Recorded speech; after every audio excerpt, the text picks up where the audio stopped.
ಮೊದಲು ಪ್ರಿವ್ಯೂ ವಿಡಿಯೋನ ನೋಡ್ಕೊಬರೋಣ ಬನ್ನಿ. ಚಿಲುವಾಗಿ ಕಣ್ಣಲ್ಲೇ ಆಡಿಸಿ ನನಪಾಗಿ ನಿಂತಲ್ಲೇ ತೀಡಿಸಿ ನನ್ನನ್ನು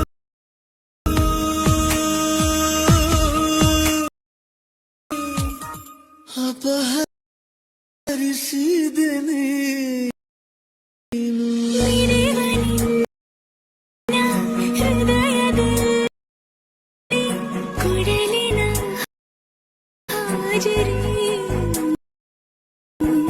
ನೀವು ಪ್ರಾಜೆಕ್ಟ್ನ ಲೈಟ್ ಮೋಷನ್ ಆ್ಯಪ್ಗೆ ಇಂಪೋರ್ಟ್ ಮಾಡ್ಕೊಳ್ಳಿ. ನಿಮಗೆ ಇಲ್ಲಿ ಈ ಥರ ಕಾಣ್ತದೆ.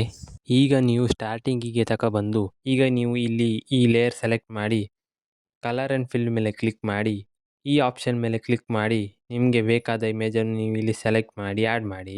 ಇದೇ ರೀತಿ ನೀವು ಎಲ್ಲ ಲೇಯರಿಗೂ ಇಮೇಜನ್ನು ಆ್ಯಡ್ ಮಾಡಿ. ಹೀಗೆ ಇಮೇಜನ್ನು ಆ್ಯಡ್ ಮಾಡಿ ಆದಮೇಲೆ ಈ ವಿಡಿಯೋವನ್ನು ನೀವು ಎಕ್ಸ್ಪೋರ್ಟ್ ಮಾಡ್ಕೊಳ್ಳಿ. ಈ ವಿಡಿಯೋ ನಿಮಗೆ ಇಷ್ಟವಾದರೆ ಈ ವಿಡಿಯೋಗೊಂದು ಲೈಕ್ ಮಾಡಿ, ಹಾಗೆ ಹೇಗಾಯ್ತು ಅಂತ ಕಮೆಂಟ್ನಲ್ಲಿ ತಿಳಿಸಿ.